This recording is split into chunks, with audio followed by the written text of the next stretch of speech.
apani wanyalo wacho mano kodhi mbele. Erokamano ahinya warange nikech mano bende kuku mare ikruok mar dar ka jiwuok e juona mondo miyo jodonje senior. Akello Misori ka ntiere iri bedo ka kitero ne jopuonj osebedo higni mathoth ahinya kirango kaka nochako nyaka sani kama ntiere kar kae. Junior ne moneno transition mare kaka nochal ka jiwuok e primary ka jodonje junior secondary sani koro jochomo senior kama isebedo ka kirange osebedo ka ng'ure wi kaka puonji chano kaka jopuonj bedo deployed kaka jopuonj bende dhi bedo katayo chenro mopogore opogore kod tiegruok bende mag jopuonj mopogore opogore sani gichomo senior ochal nade odhi bede mayot moloyo kaka mar junior nikech mano bende okang' machomo sani.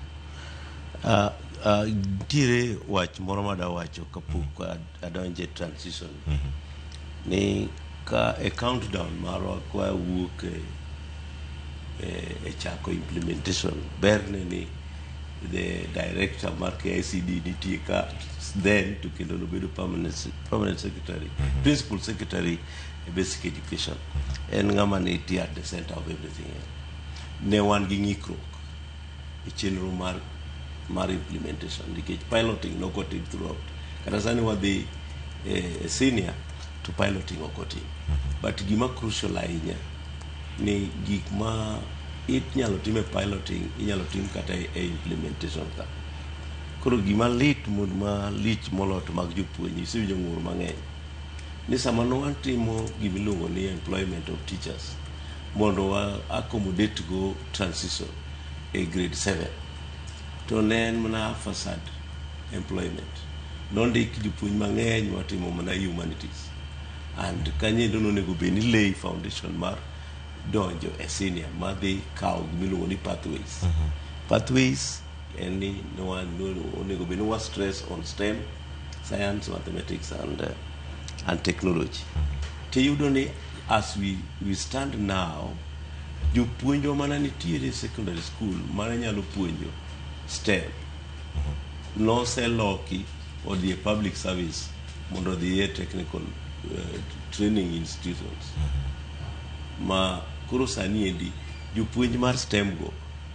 either gionge kata gitim e high school to kanye endi monego bed ni wadhi address gimiluongo ni pathways madi ne to jo science gin jok mage jok madhi kawo technology aspect gin mage to jok madhi kawo performing arts gin mage kata another thing ni Teacher Service Commission be poko yawo ayanga ni giyie ni koro jopuonj moko ma ok otimo kawo course mar puonj be nyalo bedo incorporated at this stage mar implementation nikech wan nyaka gi sports to sports kaindi according to our previous training you diploma in education and jok manotimo primary teacher education mage jok man gi competency ma gi manyalo manage sports. Our universities also become very slow in the training of those who can manage sports. Koro nitie ng'ikruok e kai. Otherwise kiwacho space kende space to nitie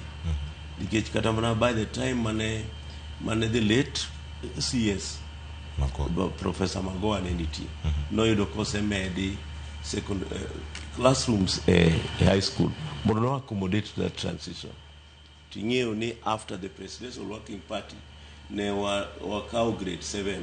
retain e primary, grade 9 retain e primary, kendo kata grade 9 and 8 nitie primary school. Koro as we talk gima ng'eyo ni dhi bedo a real challenge ni to be wan gi nyithindo mo prepare well for transition to choose pathways nikech ka nitie wan gi jopuonj ma ok competent enough to handle certain learning areas kaka ne curriculum design bende wan gadieri ni the 3 years grade 10 grade 11 grade 12 jopuonj gi dhi yudo easy time mondo koro gi prepare nyithindo gi for pathways for the next stage to katibu